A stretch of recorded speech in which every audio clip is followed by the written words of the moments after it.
Hi everybody, Tim Hughes here. I'm the CEO and co-founder of DL Ignite.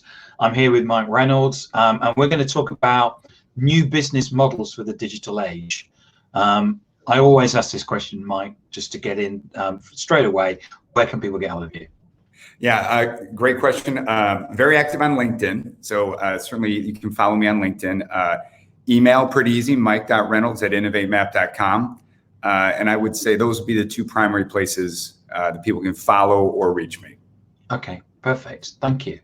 So, I mean, you have a fascinating story in terms of as an entrepreneur, in terms of growing a business. I mean, when we met, you said that you'd grown from 4 to 26 people in 7 years, and I pointed out that's 26 people that you're providing a wage to and a livelihood to. I mean, it's just a fantastic story of entrepreneurship. I appreciate that. I feel that. the weight of that too. So no, I wouldn't have it any other way. Yeah, and you know, we have I write a lot about the fact that we as leaders have a great responsibility to our employees. Mm-hmm. You know, not just about giving them a wage, but also giving them a purpose and stuff. And we'll get onto that in a bit. But you know, you're a digital guy. Tell us what's going on in digital right now and how you see the world.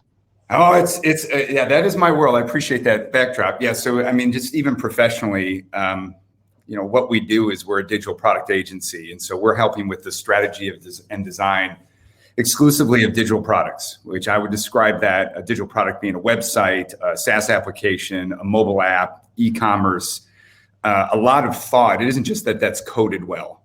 That's what the engineers will make sure that that's taken care of. What really makes those digital experiences hit, you know, your goals or certainly business outcomes is how well they're defined and designed. And so that's all we do. So it's been a little crazy. I'll be very honest.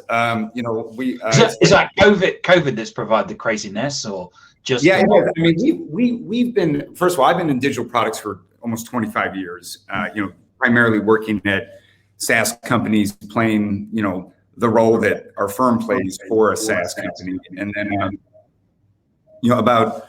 Yeah, we can go in this a little bit later or whatever. When we founded the company, I just decided to provide that as a service for those who need it most. And really what was behind that was I had a feeling, or at least a vision, that people would need that and need excellence in it. And so, yeah, I mean, we're riding a trend where people are starting to value digital experiences.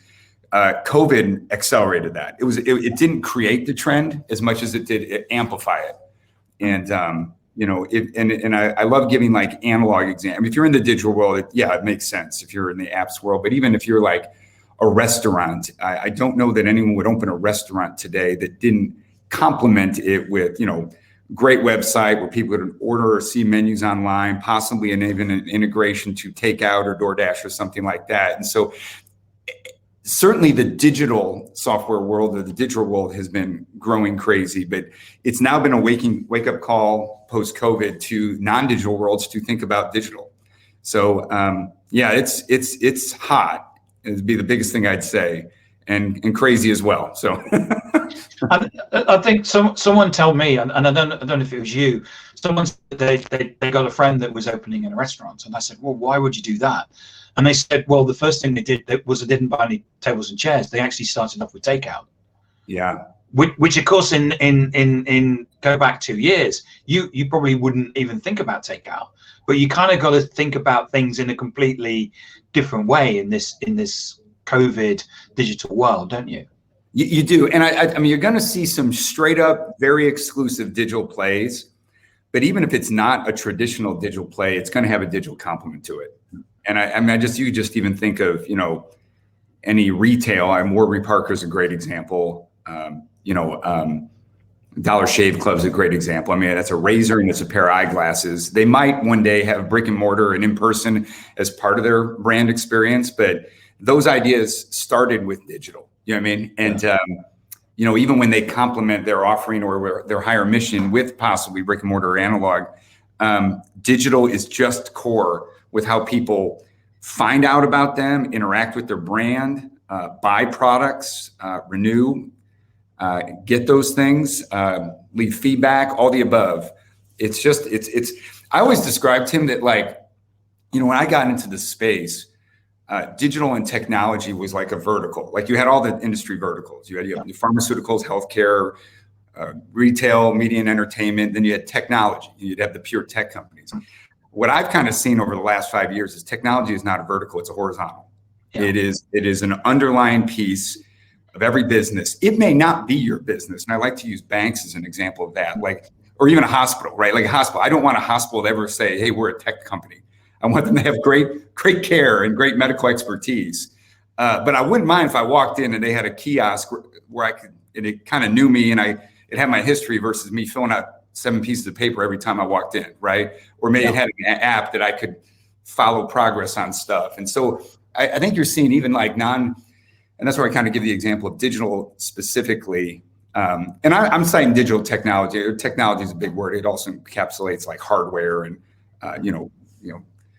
solar powered combines. I don't mean like where I'm really talking is, digital. So like, digital experiences, apps, websites, software that really, kind of can really complement a core business. And so what we're seeing is that, digital technology just really being that horizontal bar across all verticals, some faster than others, but it's coming for everybody.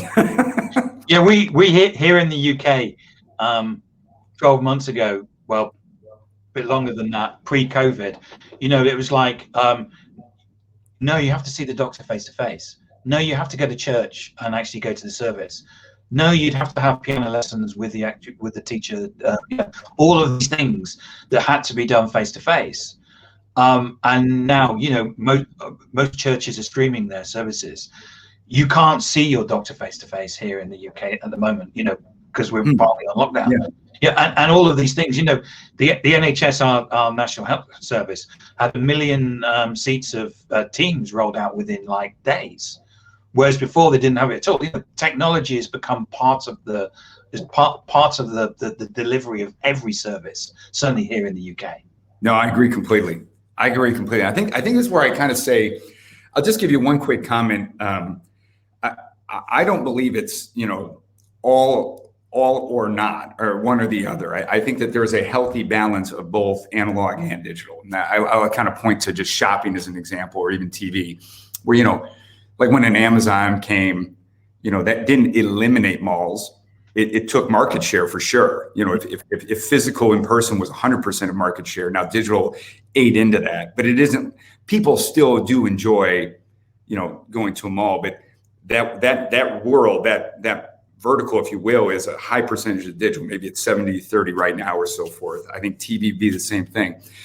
What I saw happen is all these industries, and I like the one you were going with. Just let's take seeing a doctor. It was probably 5% digital, 95% in person. And they resisted that. When COVID happened, it forced the innovation. It forced the creativity to say, well, we're now not kicking the can down the road or in denial about this industry trend. We've got to go, and it really forced it where it almost had to be for a period of time, 100% of the industry. I do believe it will now go back to be some balance of in-person and digital, but this woke everybody up to needing to enhance or accelerate its digital interactions with its business. Yeah.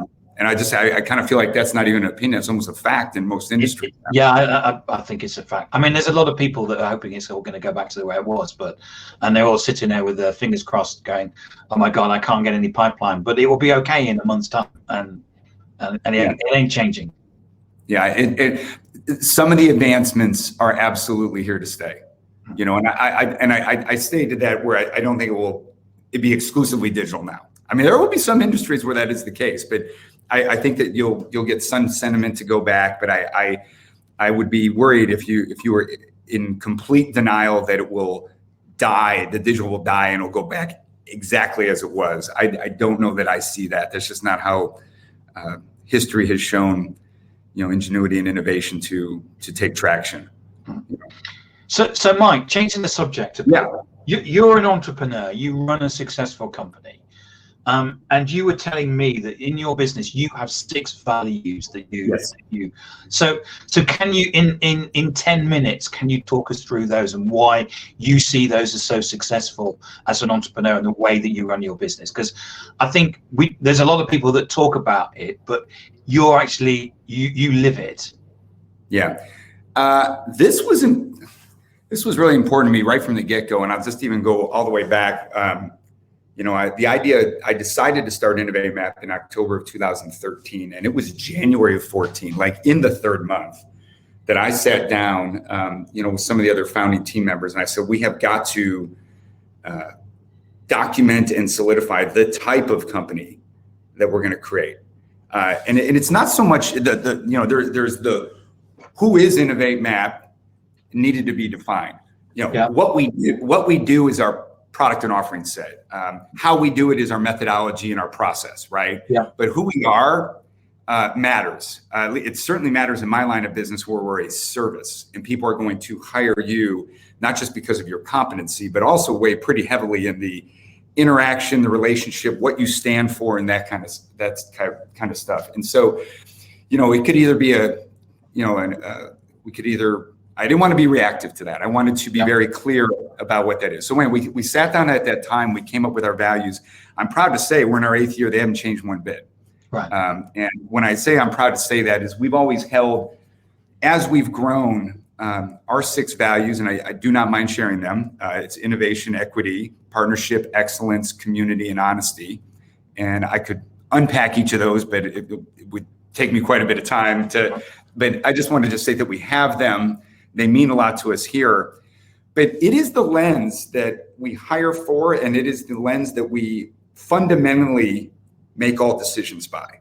Right. And so that's very important. And let me touch on the first one when I say we hire. When we hire, it's even one of our core values. We love and embrace diversity in thoughts, unlike our own, and that makes us it makes all of our recommendations and our ideas and our team so much better. Absolutely. And we're very, we're honest about that. And so, but what is common to Innovatemap is everybody that is a team member here shares the same value set. Right. And that then I don't care where you come from, what background, where you are. If you share this value set, you're going to be just fine here. You're going to love it. It's going to stand for something that you stand by. And so I would say the values are very true. I'll be very honest, Tim, we didn't actually talk about them externally for about 5 years. Right. It was almost like, I'll just tell you, in the humbleness, I always wanted to be like, if I ever went to one of our clients or one of our agency friends and I said, hey, these are our 6 values, the reaction I would want them to have would say, totally, felt all of that. And you know what I mean? And that would mean something to me, that like, we don't just say it, we don't have it on a wall, we actually behave that way. So the values are very important to the Innovatemap team and the interactions that we have as we partner. We're not a vendor. These aren't transactions with us, as we partner with our clients to help them hit their outcomes. So I would say it's who we are, it's what we hire for, and it's the foundation of how we make decisions. When times are tough or tough decisions at hand, we kind of say, well, what do we stand for? And we harken back and, well, hey, this is a core way that's who we are. And so we're making this decision in a very honest partnership model or something like that. So. Yeah, I was talking to someone recently and they were interviewing some very senior CEO, and they said to the CEO, so when things get tough, what do you reach for? And they said the values. Yeah, it's the values, the values, and the values are not something that you can basically get in a 30-minute Zoom call. Let's sketch what our values are. It's something that has to be really core to the business, and I felt that with you guys as well. I appreciate that, Tim. I would say the authenticity of your values, and then how you carry yourself externally. That's the winning recipe right now. I wouldn't. I mean, you can. This value stuff. It has to be fundamental who you are. It is not a check the box exercise. Everybody else's values. We should probably put some up and it has to literally be, you have to act the value So set. That's kind of what I said. So at board meetings, do you say, we're going to make an important decision? Is it then you reach for the values and say, does this meet the values, our value set? Well, if we've done our job well, instilling those values on our team, that comes very natural. That's like, that's like right-handed dribbling. That's a terrible basketball analogy, but it just becomes very natural. Like that, I don't know that it routinely is, well, let's cross-reference this against our 6 values, this decision. I think the decision comes naturally because I think we're attempting to live it and behave it each day. It's maybe when we get challenged or in a tight spot, we'll reflect on who we are and do the right thing for who we stand for. Yeah. You also said in my notes, I've got the word hierarchy written down. What is the word? Hierarchy. Oh, yeah, very good. Yep. And because you mentioned that, you talked about your core values, to stand for something, and also about your hierarchy, and about how you position the people within your business. Yeah. Well, to react back to that word, it's not something that we actually focus on. So we are very intentionally inspired by a flat organization. Obviously, we're at this point now, we're actually, Tim, at 28 people. We know what leaders of what charters and what components are on point as ultimate decision makers, right? That has to exist, right? That has to exist. But we do not orientate the company, nor do we emphasize that hierarchy. And let me touch on that real quick. It does mean we treat each other as human beings and in our interactions as peers, right? That isn't I'm over you, I'm superior to you. That's not going to fly around here with interactions. I respect, we'll have a conversation with, embrace, and welcome thought from anyone in the organization, right? And that being said, how do we get stuff done is we rally around jobs to be done, and we assemble teams around them. And people don't identify themselves with, this is my role, my fiefdom, and this is the lane I swim in, right? They contribute to a team, probably lead a team, maybe they're part of multiple teams, and that's how we get stuff done. And obviously there's maybe honestly agile Scrum inspiration behind that, candidly, on how we actually get that done. But we certainly orientate how we get work done, not through a siloed hierarchical chain of commands, but through a series of teams that respect and are accountable to each other, with leaders of those teams and members of those teams that know their duties. And communication at Innovatemap flows like this versus up and down. That's inefficient. It doesn't allow you to move. If you need to have a conversation, if you're a strategist on our team and you need to have a conversation with the designer, you're empowered to go have that conversation. Yes. You don't have to tell your boss to go talk to their boss to go tell that, and then create a false wall between that. And so relationships are strong, communication's strong, pace and efficiency are fast and high at this place. And that's just been the way that we've chosen to kind of orientate how we work since day one. And I wrote a number of things down when you talked me through that before. One was picking up on the fast, we're fast paced, we can move very, very quickly. You also said the word retention, and the third thing you talked about was how you're able to round out individuals. So individuals will come with a set of key skills, but also what they'll do is that they know that they can go and learn on certain things. So you can learn on some things, you can lead on other things.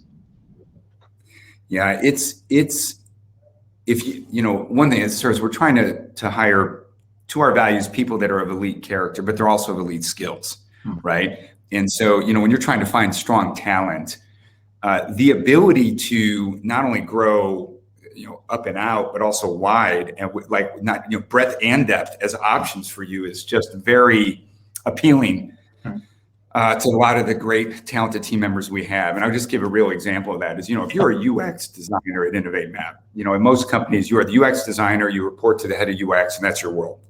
And, your growth might be my head of UX has to get promoted or leave. That's the only growth I've got. That doesn't go. So everyone's trying to get their manager to leave so they can get promoted. Yeah.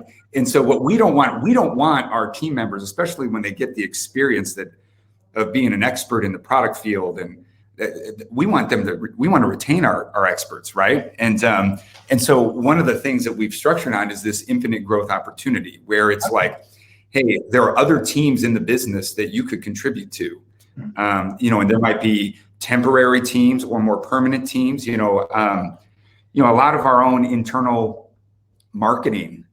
We've got client-facing brand designers that also contribute as team members of our marketing team. So that's not like a career change. Hey, I don't want to be a client-facing brand designer. I want to exclusively be on the Innovatemap marketing team. That's not. We accommodate those.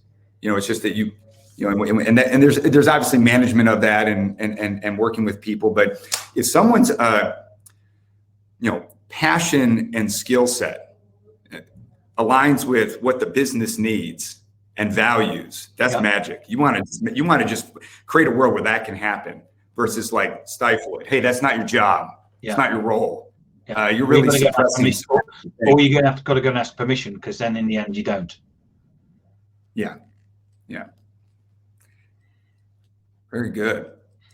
Mike, it's been fascinating. 20 minutes goes very, very quickly.